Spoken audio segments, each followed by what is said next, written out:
Hello po aking mga ka-fan time, magandang buhay po sa ating lahat at ngayon po muli po tayong gagawa ng panibagong video at dahil hindi po tayo busy ngayong araw pong ito, let's make pulvoron. Yes, dahil lahat ng ating mga chikiting nasa bahay at tayo nasa bahay lamang para maging busy at para maging masaya, let's make this, let's start making pulvoron. And for this, we need 1 cup of flour or harina, then half a cup of powdered milk, and then half a cup of sugar, then mix together. At syempre, lulutuin na natin. Ayan. Lutuin po natin at haluin lang mabuti. Huwag natin iiwan kasi baka masunog. And then, let's put a butter. At dahil bawal lumabas, yan lang po yung aking butter. Pero kung pwede, siguro mga kalahati ng butter ang ilagay ninyo. Ayan. Just melt the butter into the pan. And then after that, kapag medyo brown na siya, yan, luto na po siya niyan. Then, palamigin lang natin. Ayan. Then, para sa pulburon, kailangan natin ng moldihan. Mold. Ayan. Pulburon mold.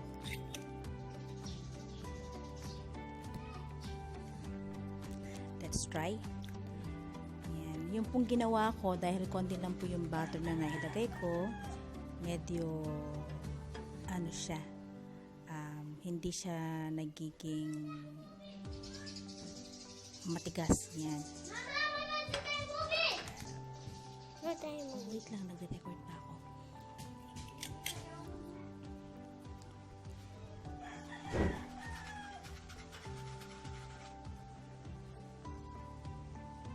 Ayan. Gawin lang po natin yan sa ating sa lahat ng mixture. At yan na po yung mga pulbura na nagawa ko. Yes. Sana po nagustuhan niyo po itong video na to.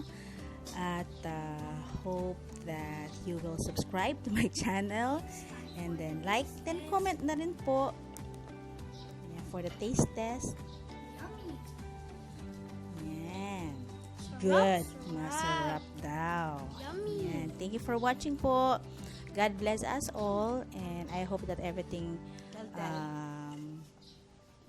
I pray that everything will gonna be alright, diba, in God's time. God is good, is still good. God is always good. Let us bear that in mind because He is in control. Thank you for watching po. Thank you for watching. Kindly subscribe po. Subscribe to my channel. It's so free. Free lang po yan. Libre. Libre po. Thank you for watching. God bless us all. Heart. Smiley emoji. Yan. Thank you very much. Give a thumbs up, comment, and share na rin.